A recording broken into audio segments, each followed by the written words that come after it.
आदरणीय बंधुओं, माताओं व मेरी प्यारी बहनों, राधे राधे।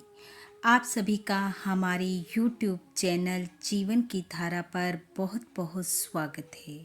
बंधुओं, आज हम इस वीडियो में गणेश जी व उनके भक्त साहूकार की कथा सुनेंगे, जिसे सुनने सुनाने से गणेश जी की कृपा से घर में 9 निध 12 सिद्ध हो जाती है, अर्थात चारों तरफ से लाभ ही लाभ प्राप्त होता है। कथा कहानी सुनने के बाद यदि आप हमारे चैनल पर नए हैं तो कृपया हमारे चैनल को सब्सक्राइब करें, बेल आइकन को प्रेस करें ताकि हमारी वीडियो के नोटिफिकेशन सबसे पहले आप तक पहुंचे। वीडियो को शेयर व लाइक भी जरूर करें। कथा कहानी के अनुसार एक नगर में एक साहूकार अपने परिवार के साथ रहता था। साहूकार गणेश जी का भक्त था। उसने अपने घर के मंदिर में गणेश जी की एक प्रतिमा रखी हुई थी। वह प्रतिदिन स्नान आदि कार्यों से निवृत्त हो सर्वप्रथम गणेश जी का पूजन करता, उनको भोग लगाता और फिर स्वयं भोजन कर किसी अन्य कार्य की शुरुआत करता। वह हर समय जय गणेश करता रहता। इसके अलावा साहूकार का एक और नियम भी था। वह घर में रहते हुए जब भी कुछ खाता तो पहले गणेश जी को अर्पित करता, फिर स्वयं खाता। यह बात साहूकारनी को बिल्कुल अच्छी ना लगती।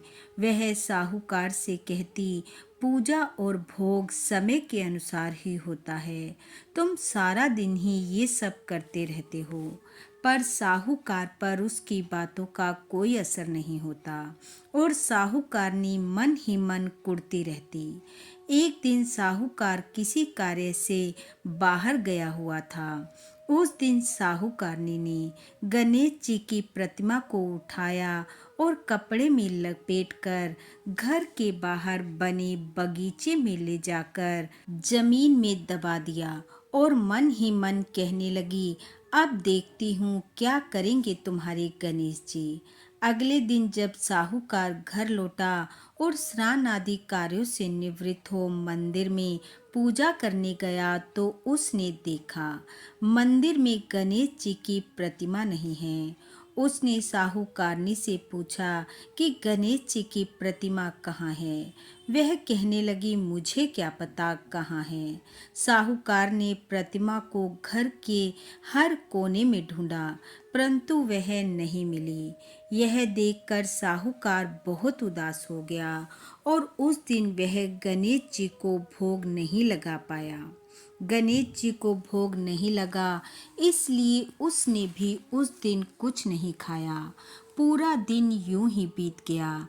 साहूकार गणेश जी से प्रार्थना करने लगा, प्रभु जरूर मुझसे कोई अपराध हो गया है, इसलिए आप मुझे छोड़कर चले गए हो, लेकिन जब तक आप वापस नहीं आओगे मैं भी भोजन ग्रहण नहीं करूँगा। और इस प्रकार गणेश जी को याद करते करते साहूकार भूखा प्यासा ही सो गया।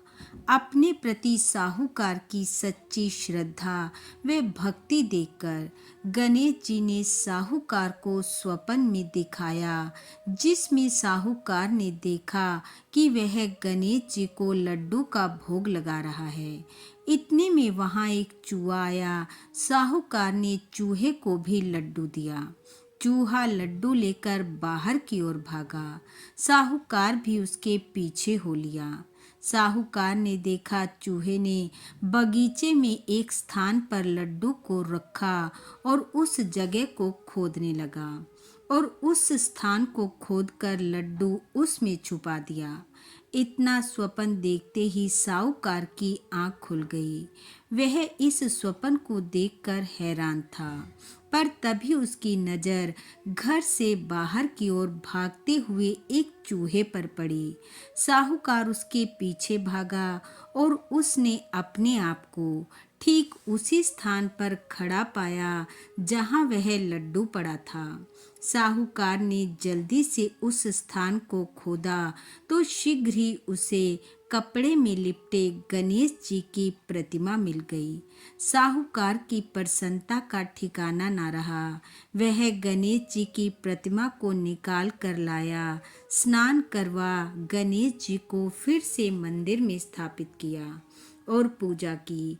पूजा कर वह साहूकारनी के पास गया और उसे सारी बात बताई। साहूकारनी बात सुनकर हैरान रह गई, भागी भागी मंदिर में गई और गणेश जी को प्रणाम कर अपने अपराध के लिए क्षमा मांगने लगी और फिर साहूकार को सारी बात बताते हुए उससे माफ़ी मांगी और कहा, आज से हम दोनों हर रोज नियम पूर्वक गणेश जी की पूजा करेंगे, वे उन्हें भोग लगाएंगे।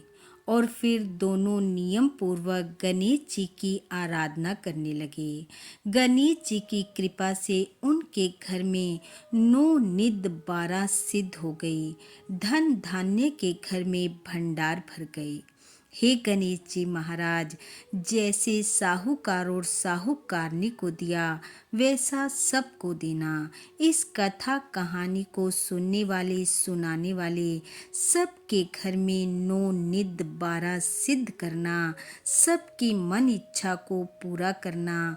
इन्हीं शुभकामनाओं के साथ आप सबका बहुत बहुत धन्यवाद। राधे राधे।